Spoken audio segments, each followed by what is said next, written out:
Hello everyone, my name is Grażyna Saniuk and I'm journalist of Twistil, Poland's leading monthly for women, and I'm going to be the host of today's debate, Education and Skill Development for Women, Pathways to the Future of Work. We are going to discuss the best ways to prepare women for the future of work, the training programs available, as well as global trends and challenges for women in IT. Let me introduce our today's guests. Online from Brussels, Helena Lovegrove. Welcome. Helena is the Director for Operations and Projects at Digital Europe, a company that collaborates with European institutions to digitalize Europe. Helena has expanded Digital Europe's project department, driving initiatives in areas like skills and competences. Welcome. With us in the studio, we have Joanna Ostrowska-Szajnfeld. Joanna is a senior IT leader. Within the structures of BNP Paribas Bank Polska, she leads IT strategy, architecture and governance. She focuses on scaling technology to increase operational efficiency and digital resiliency. Joanna was among strong women in IT in 2023. Welcome. Also with us in the studio, we have Monika Bęcka. As the Director of Education Services at Simcorp, Monika oversees the direction operational excellence of educational programs. She is passionate about creating pathways for women in technology through education and skill development. To set a context for our debate, I would like to quote some Eurostat data. In the last decade, the number of information and communications technology specialists in the European Union increased by 60%, which is almost 6 times as much as the increase for total employment. At the same time, 80% of those specialists were men, which means that there is still a lot of room for us women to take place in the business. My first question goes to Helena Lovegrove. What are the projections for the future demand for ICT specialists in Europe? Hi, and thank you very much for having me at this panel. Yes, talking about the projections and the current needs, the short answer is that the demand is huge and the projections are very high. So with some more numbers adding to those that you mentioned, in the European Commission's recent report on the state of the digital decade in 2024, there is a deficit of 900,000 ICT specialists in the EU. And the prediction is that this could increase to a deficit of 8 million by 2030 if we don't take the correct actions. Only in the cybersecurity area, there are some 300,000 specialists missing today. And take also into consideration that only about 1/3 of the EU's adult population have above basic digital skills. Also looking at the projections to say that the European Commission has set a target of having some 20 million employed ICT specialists by 2030. This means doubling the current number of the 1 million specialists we have today. Helena, I'll have a further question to you. Are there any European Union targets aimed at reducing the gender gap in this field? So in their digital decade target, there is a specific focus on closing the gender gap or diminishing it. So there is no exact number there, but there is definitely a focus, and there are many actions taken in terms of funding that can go into this field. There is also they want to measure how it is all developing. So they have something called Women in Digital Scoreboard, where we can see how this development is going per country. Yeah, so Helena told us how Digital Europe proposes to address those challenges.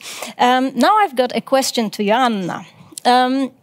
According to a Future Colors report, enterprises in Poland admit that automation will most likely change the roles of their employees.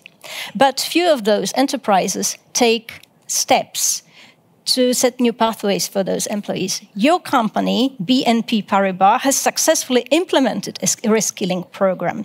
My question is, why was it worth it for the company? How have female employees benefited? Okay, so maybe I will start with referring to those very interesting data provided by Helen and by you at the beginning of the meeting. So let's see how the situation looks like in banking. Around 60% or more of bank's employees are women. But in IT departments, over 70% of employees are men.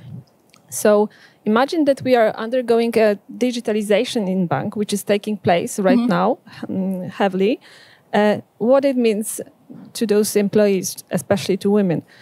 Some of the jobs, current jobs in branches, in operations, will actually be automized. So I think it's a high time to really consider that, both on the side of organization, but also on the employee side. And, well, what we've done already in BNP Paribas Bank Polska. In 2022, we started the first reskilling program, enabling people from the business side to enter to IT world. And we already had like 4 editions of this program. It's very popular internally in bank, and there are really many people very open for acquiring new competences. And so for the bank, the benefits are quite clear because we are speeding up our transformation. We are addressing the biggest risks and pain points of the transformation, the human side. But there are also many benefits on employee side. And what was already mentioned here, the demand on technology competencies will only increase, and it will be, I would say, skyrocketing in the next years. So, well, this is the opportunity to build future-proof competences. So, I think it's a win-win situation. It's not easy, I need to say. Doing a successful reskilling program is, well, quite a complex project, but, well, we believe it's worth it. Yes.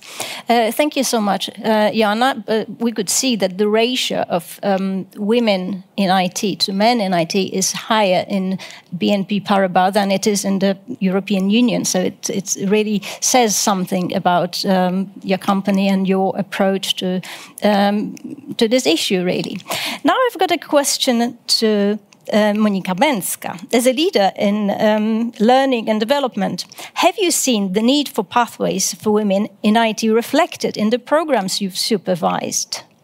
What key elements make reskilling, upskilling and outplacement programs effective in supporting women's development? Thank you for the question. Yes, I saw a lot of demands that require support for women, especially joining the IT sector. So we need to make sure that our programs are diverse and they are flexible for women, because we very often juggle different roles. We are a mother, we are leader, we are wife, friend, etc. And we need to prepare the program in the way that we will be supportive for women joining the IT sector. So asking about the key factors that making the program being successful is, first of all, preparing the clear development path. So we need to know and we need to understand what is available, how I can grow, what kind of training I need to complete to develop certain skills and competences. So that's one part. And of course, a clear differentiation between the roles. So if I will be interested in cybersecurity, I will understand what is required. If I will be interested in EI, I will also understand how to grow in this path. What is also super important is to have the flexibility. As I mentioned before, we are having many different roles, and we offer this flexibility, which is super successful, because then you can choose either you want to learn in the morning or in the afternoon or maybe during the day. So this is also super important, that people are changing their behaviors. So we are getting away from the sitting in the classroom, 8 hours long session, and we are hitting towards a new direction where we have the worldwide training available. And of course, those programs are bringing a lot of networking between different regions. So you have opportunity to meet your colleagues from a different part of the world. And that's the unique part of being the program being successful. This is also bringing the networking. This is also bringing the mentoring factor, because very often we also have different people with a different skill set that are reskilling on different activities, and they can guide us also through different aspects of our work, and they can also support us. And I would say mentoring is a huge part of growing and speeding and accelerating the success in the new roles, especially when you are reskilling and trying to find out and build a new path. Thank you so much, Monika. Now, once again, I would like to refer to the Future Scholars report. It states that 30% of women who consider a career change think of IT. So this confirms what Joanna has told us. Now let's discuss what educational and training programs are available for them. A question to Helena. The European Skills Agenda states that half of Europeans aged 25-64 should participate in some form of skills program. Now, could you outline Digital Europe's, your company's, initiatives to bridge the skills gap in Europe, particularly those designed for women? Yes, thank you. So maybe just to highlight that Digital Europe is a trade organization. We represent the digitalizing industries in Europe. So we have over 100 big companies, corporate companies from this sector across Europe, and also we work with national trade associations in the sector. So to answer your questions on what we do, so we, on the one hand, we have many of our members who have their own academies and training programs, some of them specifically addressing the gender gap. We have, for example, I mean, just to mention one of the big ones, Microsoft Take Her initiative aimed at bringing more or training more women into ICT roles. At Digital Europe as a whole, jointly, our organization is also involved in several EU-funded and also funded by other funding organizations addressing this matter. So, for example, we had a very successful project called Women for IT, where we worked across several countries together with job recruitment, job agencies, social partners, IT companies, to identify some specific ICT jobs high in demand in those areas. It could be cloud managers, data analysts, more in the junior roles, and where we actually, so talking about profiling a little bit or matching profiles with specific ICT jobs. This was also part. So we developed a profiling program to see what specific skills these women that we targeted had and how they could be mapped or linked to new specific ICT jobs. And then we trained these women. So we trained over 900 women in this project, and 80% of them then actually got jobs through this training. And that was how we we worked very closely with industry, who were in need of specialists, and then recruited these women. So it was a very successful project, and we are actually encouraging fund organizations to raise more money to increase and replicate this project. So that's one thing. We have several projects around critical skills in AI, blockchain, and software services skills, where we also work collaboratively with universities and vet providers, how we can address the skills gap in those specific areas. And we also work on how we can increase women, getting more women into these jobs. And I already heard several of the recommendations that we also have, more flexibility. I think, yes. Mentoring and the flexible learning paths and so on. So maybe I think in addition to that, we very much argue for mandatory education in computer science at an early age, so in elementary schools. Thank you so much, Helena. As you can see, there is a lot of new and very inspiring things going on. I didn't realize, and it's really good news for women. Now I would like to discuss with Joanna how things worked in your company. So could you please describe in detail the I Can Do It Reskilling program introduced by BNP Paribas? Okay, so as I mentioned, we had 4 editions. The first one started in 2022, and we had a big idea how it can look like. So we started with testing competence. So the first I Can Do IT program was the goal was to create. To bring to the organization around 30 new testers.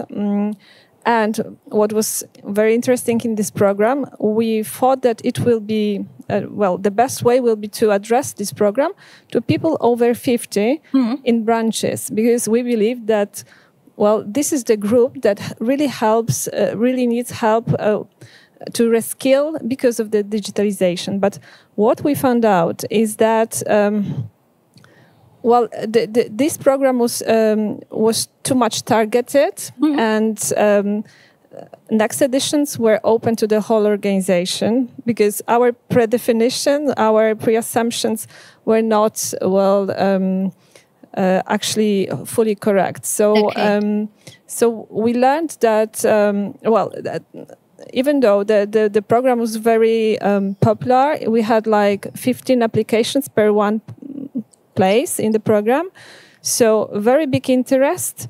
But finally, we didn't have so many people who really wanted to change the job after the program. So we have many applications, 30 participants through the program, the final certifications done. But then when it came to the decision if I want to change or not, the target group that we addressed this program to, it was not the one that really wanted this change. Okay. So that was first learning. Where another program was dedicated to people who would like to start as employees of service desk, also entry level in IT job, and this one we opened to the whole organization, and the result was much better. So we had more, I would say, conversions, so more people after the program really changing the job. What's also interesting is that among participants of those reskilling programs, we have around 55% are women. However, when it comes to the decision to change the job after the program, 75% are women who change the job. So it means that women not only consider the change, but they are more determined to really do the change when the opportunity comes. So they also thought about the change more seriously. Yes, it was not about upskilling or acquiring new skills, just to have a wider skill set, but generally it was a preparation to do the next step in their career. So one more follow-up question to you. What competences could they acquire within those upskilling courses? Okay, so the first one was to become a tester, the second edition to become an employee of service desk, then IT analyst. That was the most popular one. We had like 25 applications per place. And the last one was very specific. It was to become a solution architect, because we really had a big demand on this competency, which is quite difficult to be acquired from the market. And this edition was the most specialized, I would say. So 4 different competences so far. Yeah. And the program generally takes around 6 months. There are different phases of the program, a bit of theory, a bit of practice. Usually we have mentors from inside the organization, but also from outside. There is a kind of work or project to be delivered during this time. So quite intensive and I guess very attractive program. And we're going to continue, of course. Yes. And now I've got a follow-up question to Monika. As someone who's passionate about supporting women in technology, what are the best starting points for reskilling in IT in Poland, including educational programs and inspirational success stories? So I can easily say that nowadays there's a plenty of different universities, plenty of open courses from the government, from European Union, etc. But to really start, I can recommend to find out what is your scope of interest. Because if you will understand if you're passionate about C# programming or maybe passionate about developing AI algorithms and deep learning, then you know what is your direction of development.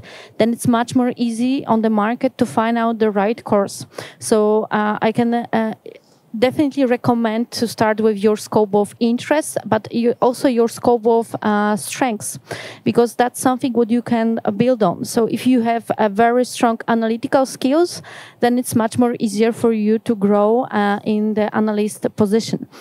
So it's super important that you will understand what is your scope of interest. Of course, it's worth to start and go and try some courses, some webinars to understand if this is really a topic that keeps me passionate about my learning and my development. If yes, then you can continue the road. If not, then you can switch and you can find out another road which will be much more important for you. But to don't avoid this kind of like switching every second week the perspective where I want to grow, I can definitely guided to the mentoring, which will help you find out the road faster. And you will have opportunity to have more practical hands-on activities, as Joanna already mentioned, a lot of experienced project. Then you can find out after project if this really your scope of interest. If yes, then you know how to proceed. If no, you will stop and I will guide you to a different direction, because this is important to start to building on your strengths and scope of passion. Yes, I also asked you about the inspirational success stories. Where to look for them? How to find this, let's say, confirmation? Okay, I'm right to think about changing. What would you advise women who consider this change? I can advise you to participate in the conferences and follow up the newest trends magazine, and also see how we are growing, because there is more and more strong women in IT sector that are sharing their success story and showing that, hey, I already switched my career here in this direction. Now I'm growing in IT sector. And it's important to follow up those success stories, because very often we think, no, I will not even try, because that's not my best area of expertise. Even if you are good, sometimes those kind of mental blockers are not keeping us growing. So I can definitely recommend to follow up on LinkedIn the success woman in IT sector, because there is plenty of them available. So I will not spout any names here, but I can guide you through a few websites where you will find out those success stories, because there are a lot, but we need to look for them, to seek for the inspiration, and also see the confirmation that, yes, people are growing and they are successful in their roles. So definitely. One more question. When we are talking backstage, you mentioned that sometimes you would be surprised at what age women decide to take this change and how determined they are to do it. You mentioned a woman who decided to go into programming at the age of 46. Right. So yes. I had a chance to run the coaching process for executive assistant who have this dream to become a programmist, and none of her family members believe in her. And she achieved her goal. So she became a junior programmist. Now she is a senior programmist. So she is progressing in her role in age of now 49. Yes, so this is an excellent success story. Now I've got a question to Joanna. From your experience in the Reskilling program, which positions in IT are women particularly interested in or successful at?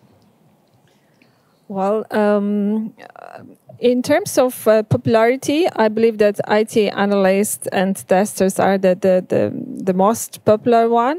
However, while taking into account the situation that we have right now in Poland and how the defense and security areas are growing, I would definitely recommend to consider those kind of jobs. And actually, this is a big variety of different jobs in security. For example, a lot of jobs around risk assessment, about governance. So not only programming, the technology is not only about programming. This is a shortcut that we usually make. And I would say that there are many different jobs on IT side that women might actually do for the whole organization, and it will be easier for them to move to IT. For example, if I work in finance, I can start in IT for finance department. So it will it will give me the possibility to learn more about technology, but still using my competences and my background. So, I strongly recommend considering cybersecurity area these days. And I also recommend to build on what you already know, on your competences, on your preferences, and not only focus on what is popular. Right. When we are talking about assessing our talents, our competences, I've got again a question to Monika. This is something that we have also discussed in the couloirs. As a coach, how often do you support women transitioning into IT from other fields, and how can they assess their talent for specific domain, and what are their main concerns? So I can easily say that around 35% women are interested in switching their job from a different part of the business towards the IT sector. So this is also important that the number is growing year by year, And I observed that the eager of trying something new, something what is like, popular, something what is strongly and quickly growing, it's also a kind of trend that women are following up. But on the session, I usually focus on behavioral preferences. So this is kind of the assessment that will show you what are your natural strengths and what we can build out of those strengths. So as I was mentioning previously, if you have strong analytical skills, I will not push you to become like a public speaker, encouraging people to do something extraordinary. I would rather recommend and support you with setting up the direction of building in this analytical sector. The same, the other hand side. If you don't have the strong analytical skills and you have a lot of empathy, we can look for a job that will be also supporting those skill set. Sometimes I notice that women have a strong project management skills developed, and they are not believing in themselves because very often they doubt their skills. They think, I will not even try because there is a way more talented people, so I will not even try. So they are quitting even before trying. So that's also part during the coaching process that we are working on to change the way how they perceive themselves. And I would say providing the tools, providing the empowerment for them to grow and to believe in themselves and to just take these brave steps and try and develop. Monika, just one more question, because we are talking about the psychological side of this change. Do gendered beliefs about competence still influence career choices? We also spoke about it backstage. Yes, I wish I could say no, but unfortunately they are still impacting. There's a lot of unconscious bias. There is a lot of stereotypes that are forcing women to don't even try and quitting and just sometimes being victimized in the work environment by some kind of memes why women are joining the IT sector. So this is still a huge part for us to work on and just making sure that we are building this kind of inclusive environment and supporting everyone joining the IT sector. Thank you so much, Monika.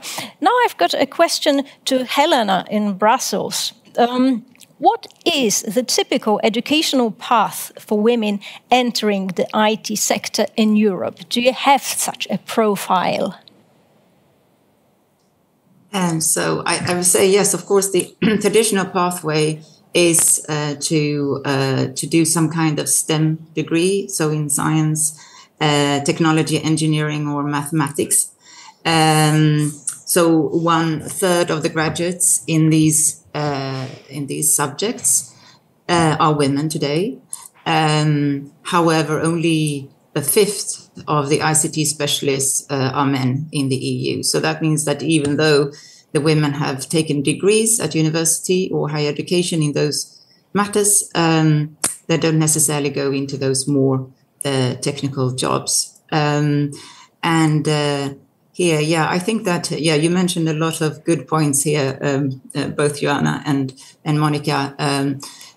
But we talk about stereotypes and women not believing in themselves and so on. So, we also mentioned before that there is not only these traditional pathways, but we also have the non-traditional where, companies who are training workforce, so the lifelong learning path, if you want to.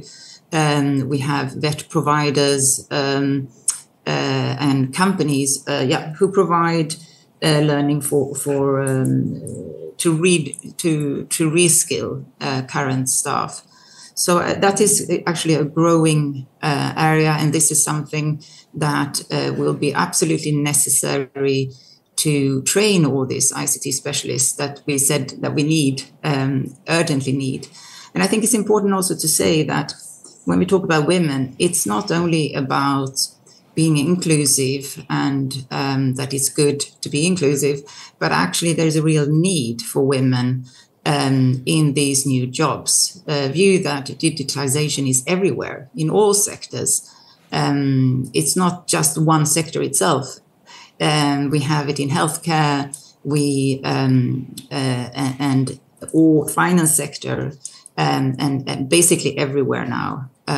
So we need women's perspective, and I think that is also something that we need to keep in mind in also motivating women, because typically, and here maybe I can draw a little bit on my personal experience. I'm not an ICT specialist, right? But I did STEM subjects in high school, and I was considering such a path. But then I felt I was interested more in more human-oriented tasks, or that was a career path.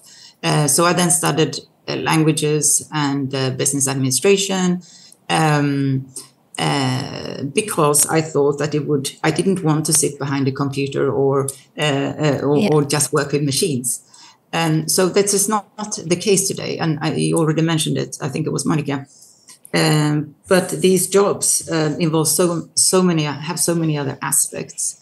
And also I think that to be motivated to know that actually digital is critical for addressing the climate change, and for improving healthcare, for AI is really important in setting good prognosis or diagnostics, and is also used in surgery. But so there are, I think lifting up these aspects will also help motivating some of the women who are not wanting to go into the ICT field. Helena, I've got a follow-up question.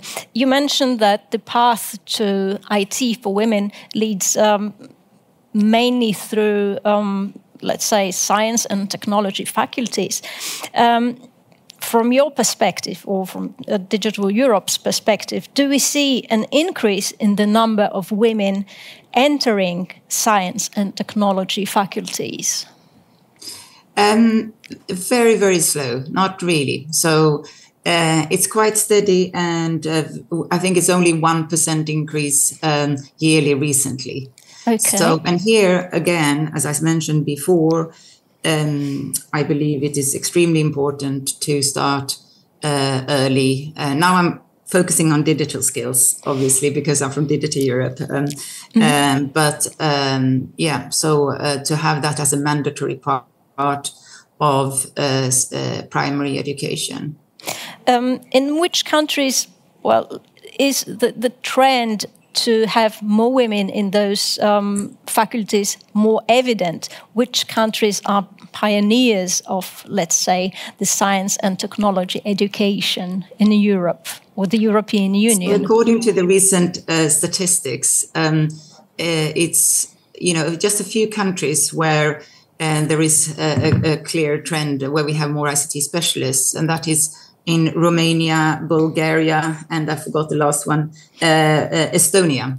Okay. In these three countries, men are less than 75% of the ICT workforce, which is still not great, but at least they are a bit better than other countries. A question that just came up to my mind spontaneously. Is there going to be some sort of a campaign to promote this kind of education among women? Something that you heard of? We are campaigning for it. We are campaigning for it for sure.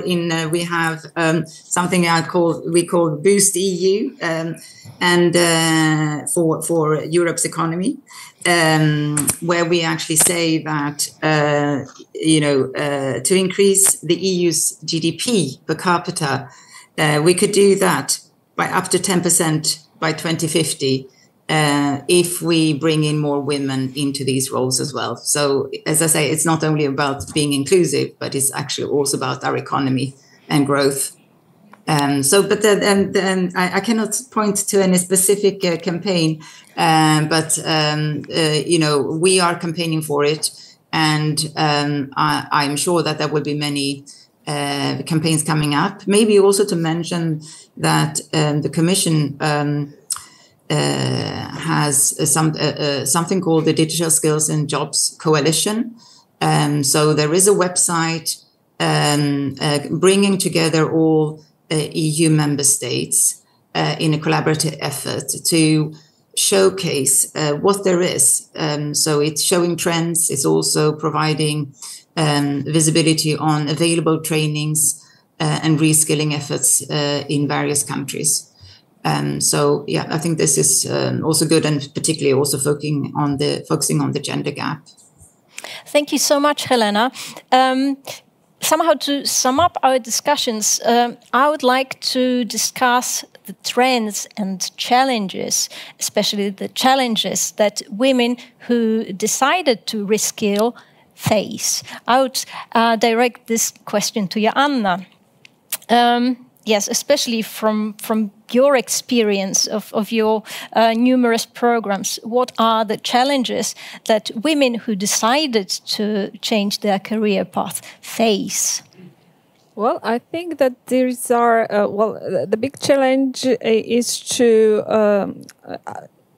is inside, so ourselves, not to block or not to limit myself because of some pre-assumptions that I have about myself. So this is the biggest one, I would say.